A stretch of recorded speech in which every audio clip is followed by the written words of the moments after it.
Hello student, this is Dr. R.D. Misra and today we shall discuss about the lesson towards civil disobedience. According to this lesson, I shall explain Salt March and civil disobedience movement. So let's start our today's lecture. फरवरी 1922 को गांधी जी ने अपना non cooperation movement वापस ले लिया। Last lecture में मैंने एक question आपसे पूछा था कि गांधी जी ने नॉन कोऑपरेशन मूवमेंट वापस क्यों लिया। हिंट आपके सामने था क्योंकि स्क्रीन पे एक पिक्चर चल रही थी। यस, चौरी चौरा कांड। चौरी चौरा कांड क्या था? चौरी चौरा गोरखपुर डिस्ट्रिक्ट में स्थित है और जब नॉन कोऑपरेशन मूवमेंट चल रहा था उस समय गोरखपुर के चौरी चौरा में एक शांतिपूर्ण जो है मूवमेंट चल रहा था लोगों का। ये लोग सत्याग्रही थे और शांतिपूर्वक अपना जो है सत्याग्रह कर रहे थे। एक थाने के सामने पहुंचे और थाने पर जो वहां के हेड थे उन्होंने कहा कि आपको यहां से चले जाना है और सत्याग्रह मूवमेंट बंद करना है, मगर ये लोग नहीं माने। अब उस पर उसने गोली चला दी। इसमें 3 लोग मारे गए और इस पर गुस्साई भीड़ जो है उग्र हो गई और उसने क्या किया, उन पुलिस वालों को वापस दौड़ाया और ये सारे पुलिस वाले जाकर उस थाने में चले गए। थाने को चारों ओर से इन लोगों ने बंद किया और उस थाने में आग लगा दी जिसमें सारे लोग मर गए। गांधी जी इससे बड़े आहत हुए। उन्होंने नॉन कोऑपरेशन मूवमेंट वापस ले लिया। उन्होंने कहा कि सत्याग्रहियों को मैं नॉन कोऑपरेशन मूवमेंट इसलिए वापस ले रहा हूं कि अभी जो सत्याग्रही हैं उनको ज्यादा जो है क्या है, उनको ज्यादा प्रशिक्षण की जरूरत है, ट्रेनिंग की जरूरत है। ये मूवमेंट जब वापस लिया गया उसमें बहुत लोगों का विचार था कि अगर ये मूवमेंट वापस नहीं लिया गया होता तो शायद उस समय ही भारत देश आजाद हो गया होता। बट ये मूवमेंट वापस ले लिया गया और इससे जो है काफी लोग नाराज हुए। अप्रोक्सीमेट कांग्रेस में भी बहुत सारे लोग नाराज हो गए। नाराज होने के बाद कांग्रेस में क्या हुआ, कौन कौन सी देश में परिस्थितियां बदली और क्या क्या चेंजेस आए, इसको समझने के लिए हम चलते हैं अपनी बुक पे। तो चलिए सारे लोग अपने बुक के वो पेज निकालिए जिस पर आपका लेसन है टुवर्ड्स सिविल डिसओबीडियंस। आपको ये स्क्रीन पे जो पेज दिख रहा है वही पेज आपके बुक में दिखाई देने लगेगा और अब इस पेज से हम समझेंगे टुवर्ड्स सिविल डिसओबीडियंस।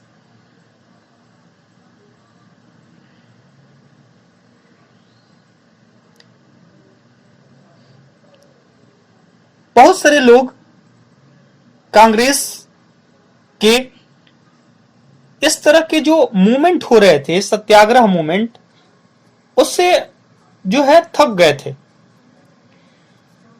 क्योंकि एट लास्ट अंत में गांधी जी अपना सत्याग्रह वापस ले रहे थे और कोई रिजल्ट नहीं निकल पा रहा था।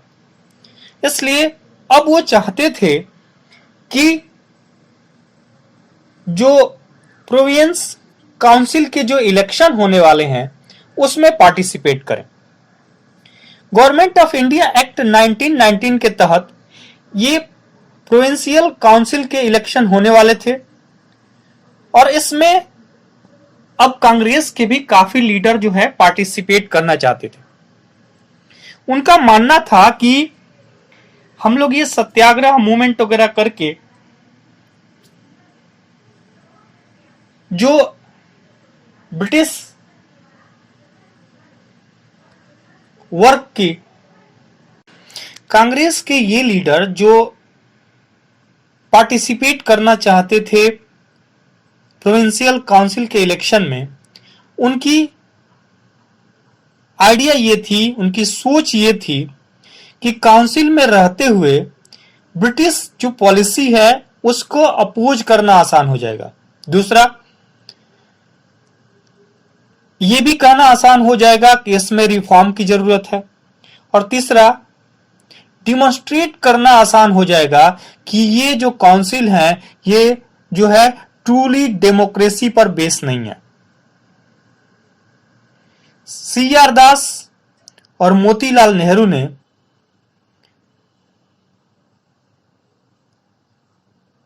एक पार्टी इसी समय बना ली कांग्रेस के अंदर ही, और इस पार्टी का नाम था स्वराज पार्टी।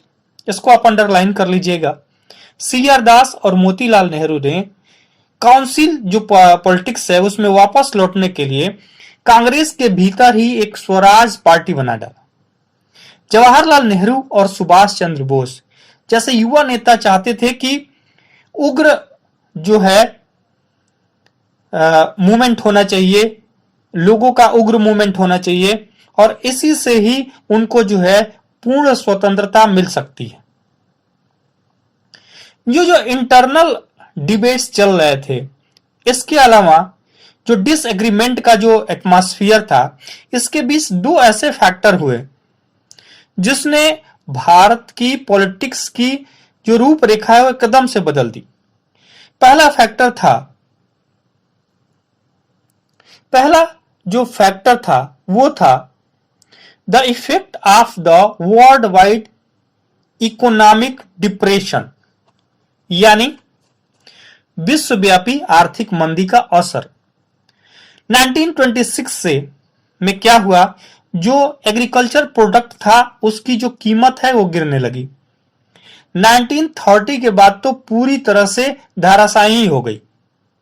एग्रीकल्चर प्रोडक्ट पे ही भारत के किसान डिपेंड थे, और एग्रीकल्चर प्रोडक्ट की जो डिमांड है वो वर्ल्ड में जब कम होने लगी तो भारत से एक्सपोर्ट भी कम होने लगा। जब एक्सपोर्ट कम होने लगा तो किसानों के अनाज को कोई खरीदता ही नहीं था। अब जब किसान अपना अनाज बेच ही नहीं पाता था तो उसे रेवेन्यू चुकाना भी उसके लिए भारी पड़ गया। अब किसानों की हालत जो है काफी खराब हो गई। दूसरा, ब्रिटेन से सर जॉन साइमन के लीडरशिप में एक कॉन्स्टिट्यूशनल कमीशन भारत आया। अब यह जो कमीशन भारत आया, इस कमीशन का काम यह था कि भारत की जो कॉन्स्टिट्यूशनल सिस्टम है उसको वह अध्ययन करेगा और उस पर अपना सुझाव देगा, जिससे जो है नया कॉन्स्टिट्यूशन बनेगा, नियम कानून बनेंगे। इस आयोग में एक भी भारत का सदस्य नहीं था, सब अंग्रेज थे। अब भारतीयों का यह कहना था कि भारत के लिए अगर कानून बनना है, संविधान बनना है, तो उसमें अगर कोई भारतीय नहीं रहेगा तो उसको वो कैसे सही होगा, क्योंकि एक भारतीय ही समझ सकता है कि भारतीयों की प्रॉब्लम क्या है। तो इसमें तो सारे अंग्रेज हैं। तो भारत के लोगों ने इसका अपोज करने का डिसीजन ले लिया। 1928 में जब साइमन कमीशन भारत पहुंचा तो उसका जो वेलकम हुआ वो भारत के लोगों ने साइमन गो बैक करके किया। एक नारा लगने लगा लोगों की भीड़ में, Simon go back, Simon go back. Congress, Muslim League और लगभग भारत की सारी पार्टियों ने इसमें पार्टिसिपेट किया। इस जो अपोजेंस था, ये जो रेबेलियन हुआ, इसको शांत करने के लिए वायसराय जो लॉर्ड इरविन था उसने एक चालाकी भरा कदम लिया और उसने अक्टूबर 1929 में, नोट डाउन, अक्टूबर 1929 में भारत के लिए एक डोमिनियन स्टेट का ऐलान कर दिया। अब डोमिनियन स्टेट क्या है? डोमिनियन स्टेट का मतलब कि भारत का जो शासन है वो भारत के लोग ही करेंगे, लेकिन वह जो है किससे गवर्न होंगे? क्राउन से, यानी इंग्लैंड से वो गवर्न होंगे। इंग्लैंड जैसा आदेश करेगा वैसे ही होगा। अब स्वराज का अर्थ को उन लोगों ने अपनी तरह से एक्सप्लेन कर दिया कि आप लोग का स्वराज कह रहे थे, आप लोग का राज हो गया और हम लोग के अंडर में आप काम करेंगे। अब जो ये हुआ, इसके बाद उन्होंने कहा कि जो अगला कॉन्स्टिट्यूशन बनना है इसके लिए एक जो होगा first first round table conference होगा और इसमें डिस्कस होगा कैसे होना है। सुभाष चंद्र बोस और जवाहरलाल नेहरू इसके लिए जो है एग्रेसिव नेचर अपनाने लगे और उन्होंने कहा कि ये क्या चक्कर है कि हम लोगों को अंग्रेजों के अंडर में ही रहकर अपने देश का शासन करना होगा, और इसको इन लोगों ने नहीं माना। दिसंबर 1929 में जवाहरलाल नेहरू ने कांग्रेस की अध्यक्षता की और कांग्रेस के लाहौर जो सेशंस था उसमें उन्होंने कहा कि हमें स्वराज नहीं चाहिए बल्कि हमें पूर्ण स्वराज चाहिए, यानी भारत के लोगों द्वारा ही भारत का शासन चले और उस पर किसी का दबाव नहीं हो, किसी का प्रेशर न हो। और इसके लिए 26 जनवरी 1930 को ये डिसाइड किया कि हम लोग जो है क्या मनाएंगे, हम लोग जो है स्वतंत्रता दिवस के रूप में मनाएंगे, इंडिपेंडेंस डे के रूप में मनाएंगे। लेकिन इसमें बहुत सारे लोगों का ध्यान इधर नहीं आया और भारत के बहुत सारे लोग इस चीज पर आगे नहीं आए। अब महात्मा गांधी सोच रहे थे कि कोई ऐसा रास्ता निकले, कोई ऐसी चीज हो, कोई ऐसा इशू हो जिसमें भारत के सारे लोग जिससे इफेक्टेड हो, चाहे अमीर हो, चाहे गरीब हो, चाहे छोटा हो, चाहे बड़ा हो, सारे लोग इफेक्टेड हो, चाहे इंडस्ट्रियलिस्ट हो, चाहे लेबर हो, सब इफेक्टेड हो। और इस इश्यू पर अगर हम जो है मूवमेंट करें, सत्याग्रह करें, तो इसमें भारत के सारे लोग आएंगे। और वो इशू भी मिल गया महात्मा गांधी को। वो इशू क्या था, वो चीज क्या थी और उस चीज पर गांधी जी ने मूवमेंट कैसे किया, ये हम समझते हैं अपने नेक्स्ट लेक्चर में।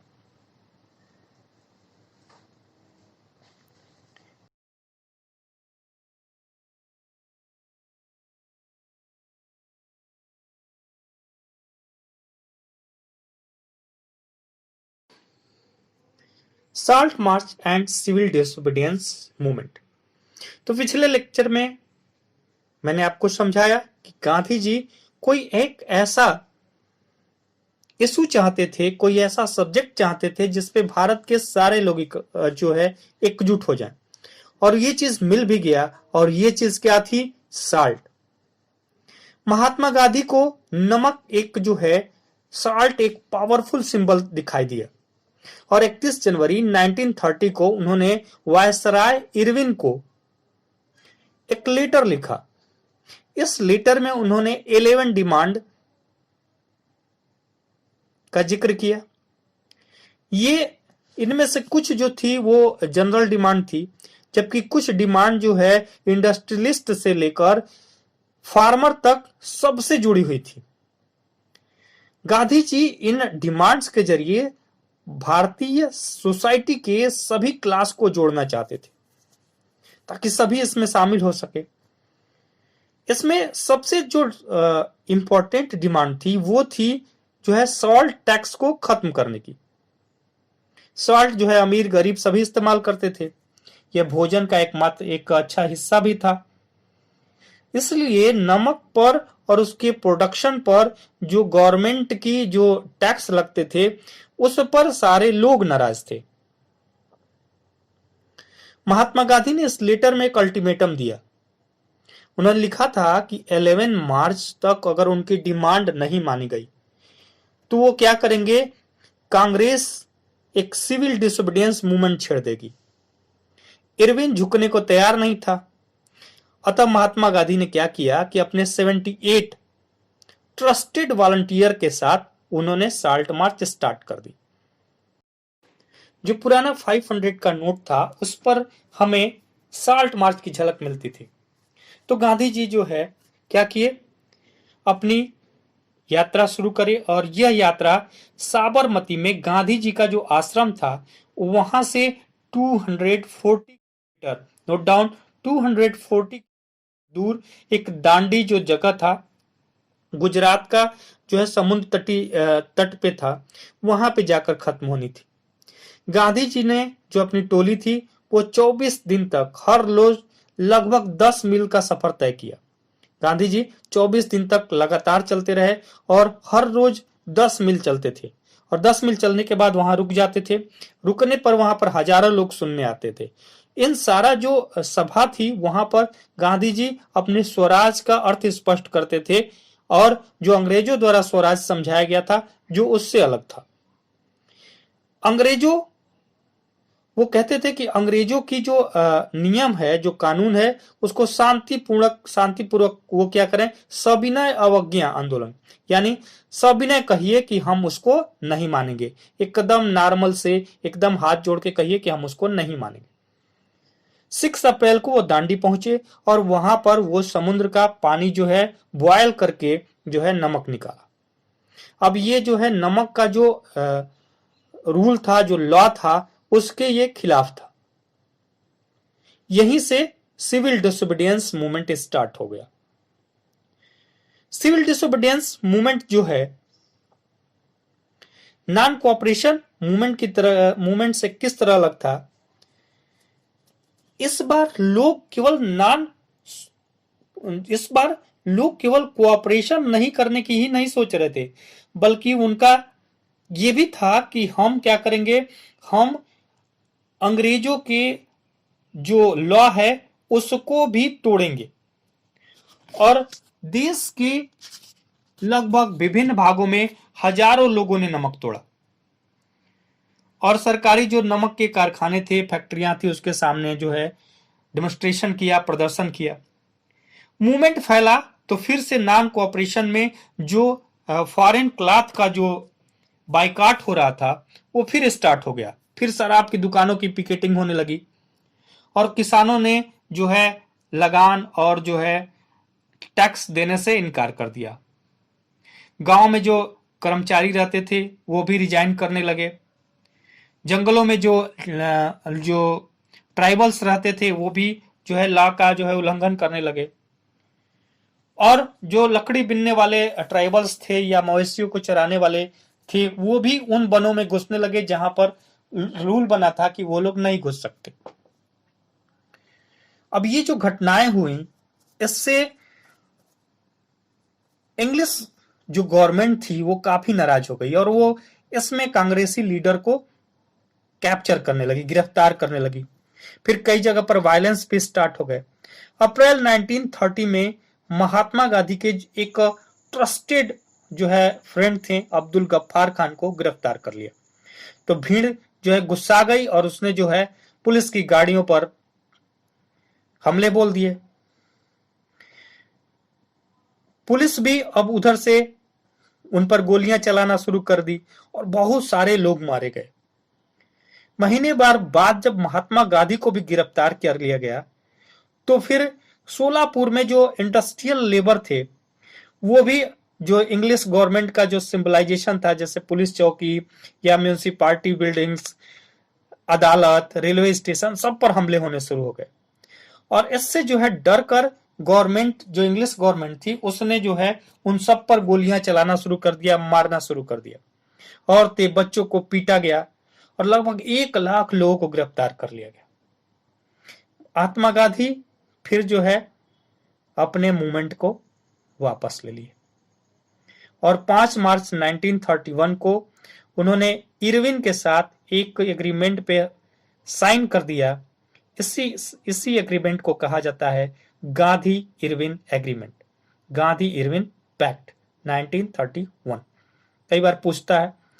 और यहां पर जो है साइन कर दिए। इसमें साइन में क्या था कि गांधी जी लंदन में होने वाले जो दूसरा गोलमेज कॉन्फ्रेंस होगा उसमें हिस्सा लेंगे, क्योंकि पहले वाले का जो है कांग्रेस पहले ही बाइकआउट कर चुकी थी।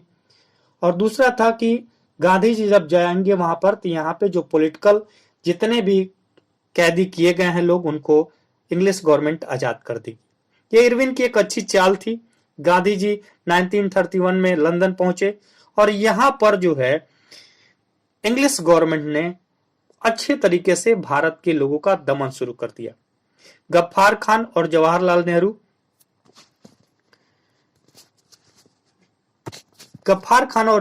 नेहरू दोनों को जेल में डाल दिया गया। कांग्रेस को एक जो है गैर कानूनी घोषित कर दिया गया। और इस तरह से जब महात्मा गांधी वहां से लौट कर आए और वहां का जो एग्रीमेंट था, जो वहां का पैक्ट था, वो असफल रहा और गांधी जी जब लौट कर आए तो उन्होंने देखा कि भारत शांत पड़ा है, मूवमेंट खत्म हो गया है। गांधी जी ने यह मूवमेंट, जो सिविल डिसोबीडियंस मूवमेंट, फिर स्टार्ट करने की कोशिश की, बट अब गांधी जी पर लोगों का न गांधी जी पर न सिविल डिसोबीडियंस मूवमेंट दोनों पर उतना ट्रस्ट नहीं रहा और लोग जो है इस मूवमेंट में 1934 में फिर जो है उतना नहीं आए जितना पहली बार आए थे। तो ये था सिविल डिसोबीडियंस मूवमेंट या salt march. Thank you, have a nice day.